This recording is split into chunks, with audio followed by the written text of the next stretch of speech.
So look, afternoon, morning, everyone. So we'll see evening, even if we have some Eastern latecomers.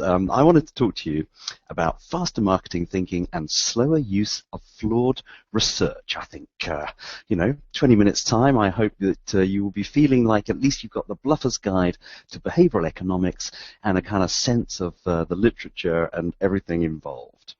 Okay, so let us kick off. So basically, I think I suspect all of us here, all of us listening, have a notion of the left brain, right brain model of kind of human decision making. I mean, whether it's explicit or just implicit, it's sort of been around at the heart of our understanding of people. Yeah, the emotional, the rational, the left brain, right brain. And because the brains are, in halves, we kind of assume they're equal. Yeah, that's sort of been the assumption. So whether it's in developing concepts where you have insight, benefit, and reason to believe, which by definition has a nice left brain, right brain kind of composite feel to it, or whether it's advertising, where if I had to summarize the whole of communication theory, apologies for the simplifying, it's a fist of a brand proposition, the USP, wrapped in a velvet glove of emotion, where emotion is the engagement, it's the Trojan horse, it's the carrier for the brand message, the thing that makes it unique and persuades you that this brand is better than another brand. Yeah, so apologies for the simplicity, but it's kind of pretty close to the way we go about marketing and the way we believe that people make decisions. This fellow, top right, rather than Homer Simpson, this fellow, Daniel Kahneman's claim to fame is he's the only non-economist to win the Nobel Prize for Economics. He's a psychologist. His name's Daniel Kahneman, and he is the author, along with his colleague, of Thinking Fast and Slow, which is creating, I know it's an overused word, but a bit of a revolution in the understanding of how people make decisions. And what he's put forward is a different model, not left brain, right brain, but system one, system two. This is how the brain is kind of arranged. And system one, and it's one because it was the original brain, it's the older bit of the brain, is the instinctive, intuitive, emotional part of the brain. Yeah? It's the feely bit. System two is basically the cognitive, deliberate, slow part. So the thinking fast and slow is the System 1 fast, System 2 slow. System 1 is the feely bit, System 2 is the thinky bit, if you like. Okay, so far so good. But the bit that got me interested was that if you split it into computing power, System 2, the clever bit, the bit that we praise and we rightfully praise as separating us from other animals, is basically 50 bits of computing power versus System 1, which is the instinctive, feely, intuitive bit, which is 11 million. 50 bits, 11 million. Not only is decision-making not 50-50 rational and emotional, it's not even close. Not even close. It's literally, I'll pop it up on here, but, a summary would be, boy, do we think much less than we think we think. Yeah, the vast majority of decisions by everyone, all the time, are made emotionally, instinctively, intuitively. And guess what we use the System 2 clever bit for? To post-rationalize.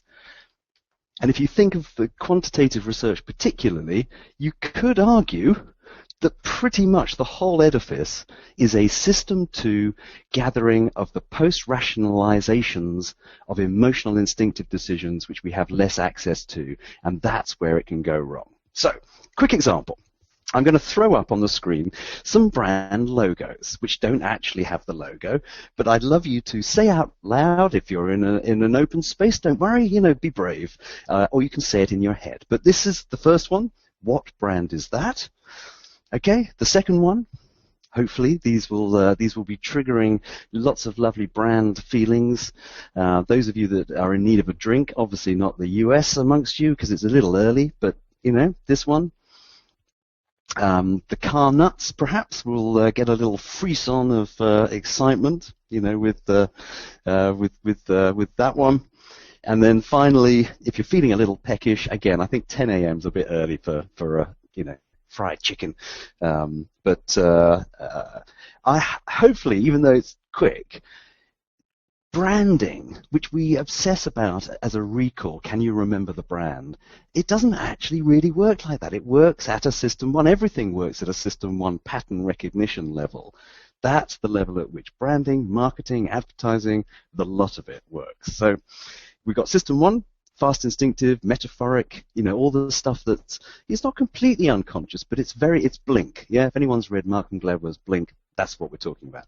System two, slow, analytical, learned, propositional, etc. All right. So we've got 12 minutes, which gives me 4 minutes sort of per one of these. This is, Brainjuice's attempt, if you like, to wrestle the whole kind of body of behavioral economics, sociology, psychology, literature into a model, which I think just helps actually translate it, into creating marketing, but also into thinking about research techniques and how we need to update them, or how we could or should update them in order to kind of better reflect how people make decisions and better predict what they're going to do. So the 3 areas that are affecting decision making: environmental, social, personal. And I'm going to kind of do a whistle-stop tour. So starting with environmental, this is the world of nudge. Richard Thaler, the UK, number 10 Downing Street, our government even has a nudge department. So this book's been much kind of heralded in terms of social policy, influencing how kids, eating better school meals, or helping people give up smoking and drinking, anti-drinking, etc., etc. And it's really all about the way things are framed, in the environment. And I'll give you a kind of classic experimental example. So this was in a off-license, a wine shop, and for 1 week they basically played French music for a week in the background, And during this week, sales of French wine went up 5 times versus, the run rate that it had been before. 5 times. People, when asked on exit if they, noticed the, liked the music, didn't even notice it. Almost nobody even noticed the music, but it affected which wine they chose. The week after, they then basically did the same, but with German music. This time, sales of German wine went up 2 to 1. So interesting. At a pattern recognition system 1 level, France is more associated with wine than Germany. No one notices the music, but the music had an effect on what people bought. This is big stuff. The one I heard the other day, which was lovely, is Rolls-Royce apparently now don't sell most of their cars out of their car showrooms. Even though they've opened more car showrooms, they sell them at boat shows. Because when you're looking at 10 million quid's worth of boat, $500,000 on a car seems a snip and a bargain. I'll take 2. That's the sort of stuff that the environmental behavioral economics is sort of teaching us, that it doesn't work in the way that we thought it did. I've chosen this one, and I know time is of the essence, but I want to share this one just because pricing, to me, feels so rational. We think of pricing because it's numeric as rational, and people are weighing it up, and is it worth it? What's value for money? It's a calculation. And I just want to share this one because it's so beautiful. So the Economist had basically 2 options. Sorry, the slides got a little bit wobbly. Some of you may know this one, but it's still worth sharing. So you could basically get the online version. It's the same content, but it's online only for $59. Or you could get the online and the paper copy delivered to you for $125. The proportions, as you can see, are basically 70% going for the cheaper option. Then something strange happened, which was an intern, so the story goes, it's always an intern that gets the blame, put in a 3rd option by mistake, which makes no sense at all. So the other 2 options are still there. The 3rd option is that you basically get the print copy for $125. That's the only difference. Not surprisingly, 0 people choose that option. But isn't it interesting what happens to the other 2?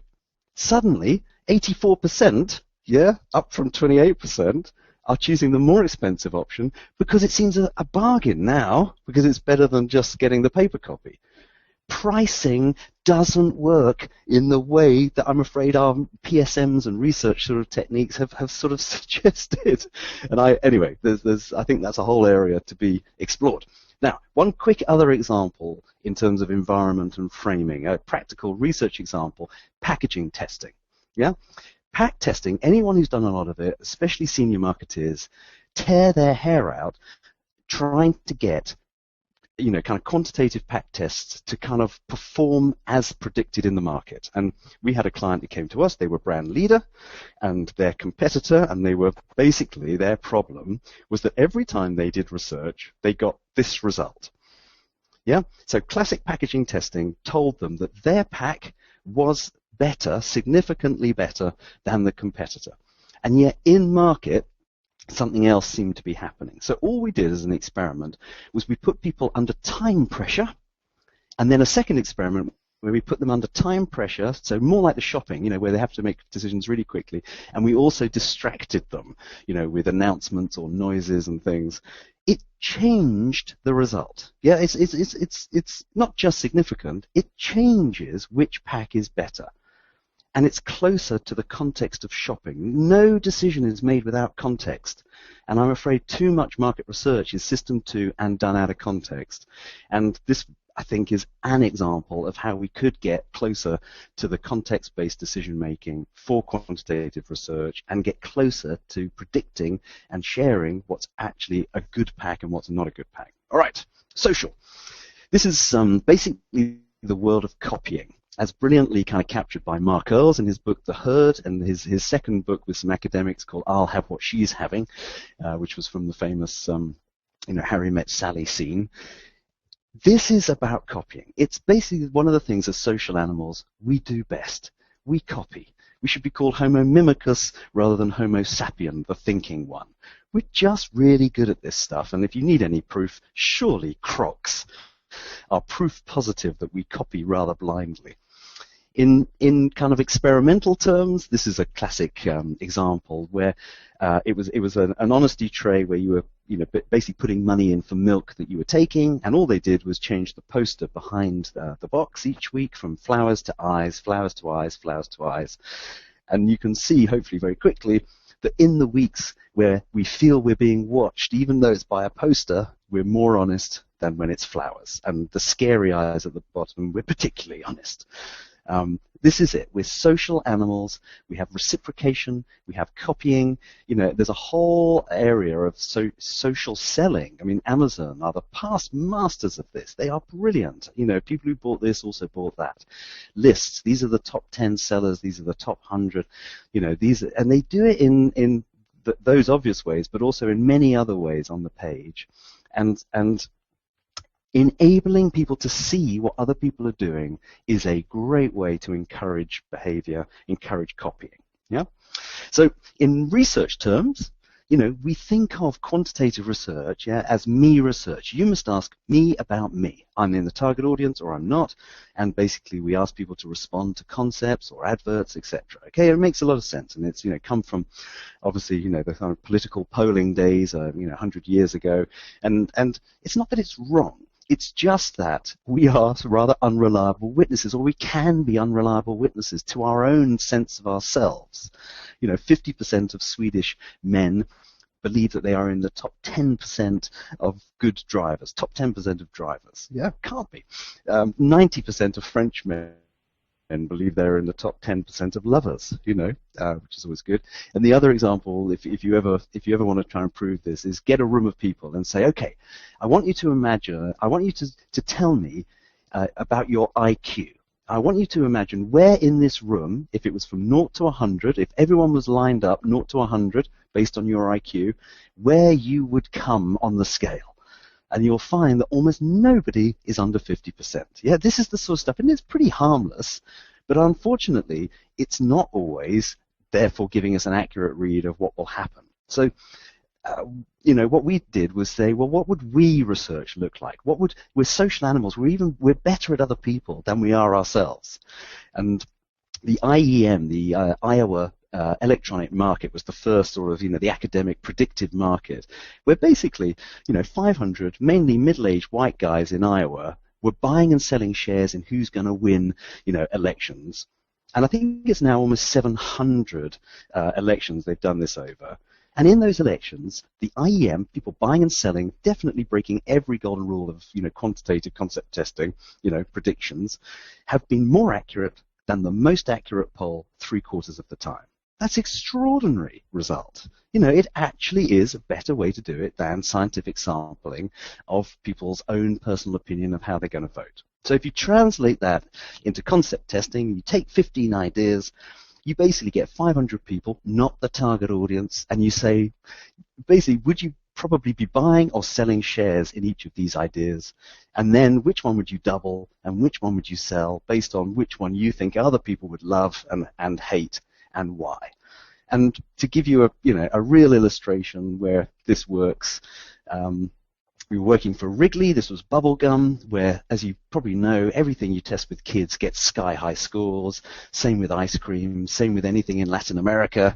And you can see the flatline monadic scores, no significant difference. But when you put it through the predictive market, it really separates wheat from chaff. You really get a sense of which ideas are worth pursuing and not. All right, so that's, and then the last one, personal. This is the world of predictably irrational, the upside of irrationality, and Dan Ariely's latest one, The Honest Truth About Dishonesty, which is a great read, very good fun. The world of decision-making is about how you feel. Yeah, this is the personal side, hot states. And this is, well, I don't know how to describe this experiment other than just to describe it. It was done on undergraduates. You can do things with undergraduates that you can't even do on lab rats these days. They have no rights. And what they did is they got these male undergraduates to answer a battery of questions, yeah? Are women's shoes erotic? Can you imagine having sex with a 50-year-old woman? Would you keep trying to have sex after your date says no, etc.? And you can see the number of people saying, yes to these things. Now, very worryingly, the second column is titled Aroused. Yes, I'm afraid what they then did was they got the group to arouse themselves, to pleasure themselves, and they had the same questions, and the answers were, let's say, significantly higher. How we feel, the state in which we are, makes an enormous difference to how we behave, what we say, what we feel. I'm afraid addictions are, of course, the extreme version of this. Is anyone, gambling, smoking, drinking, whatever it is. But, there's a lighter version of this as well. All right. So just last little bit here in terms of application for research again. How do we measure emotion? If System 1, emotion instinctive intuition, is what it's all about, IATs, implicit association tests, great way, that's good. The other way is just measure emotion. And there are more and more ways of coming out, but this is one that, we've picked up based on Ekman's work, where there are 7 emotions, and you basically translate it, if you like, into which of these faces best express how you feel about the ad, happy, to what degree, why. And just measuring things emotionally, you can then, how you feel is the best predictor of what you'll do. It's better than purchase intention and all of our other usual scales. You can basically put advertising on a 1 to 5 star scale, like films. 1 star would be straight to video. You're going to spend more money making it and airing it than you'll ever get back. You need a 3-star ad to get a positive ROI, but a small one. And it's the blockbusters that are pure emotion that are the ones that you want. Those are the ones, like Cadbury Gorilla, which had an ROI of £1.85 for every pound spent. These are the ads that make commercial success as well as brands famous. Yeah?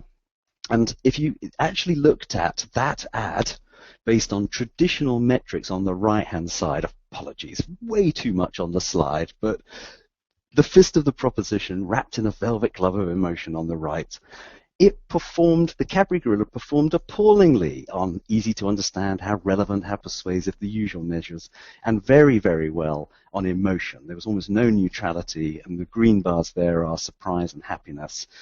And I'm afraid what we have been measuring for many, many years are 3-star ads. That's what the traditional metrics. And the IPA actually launched today the second round of their, what makes advertising great. Long-term brand success, real profitability is about emotion. It's not about rational messaging, which restricts you to 3-star ads with small ROI at best. It's basically, as you can see from this, I hope with 1 more minute, I think, to go, and then we'll quit. In terms of the very, very best adverts, emotion is what correlates with the very best, biggest commercial impact. Persuasion, cut through, brand linkage, messaging correlate with less commercially successful adverts. The bottom ads here are not bad ads, but they are less commercially successful. Advertising, marketing is about seduction, not persuasion. And I think probably I should stop it there. Emotion is what counts. System one, and I think a whole, hopefully, era of quantitative, not just qualitative, but quantitative tools which think about how people really make decisions, environmental, social, personal, and a whole slew of new techniques and technology to try and get us closer to predicting what people will do and understanding. But emotion is slap bang central to that discussion, I hope. Thank you.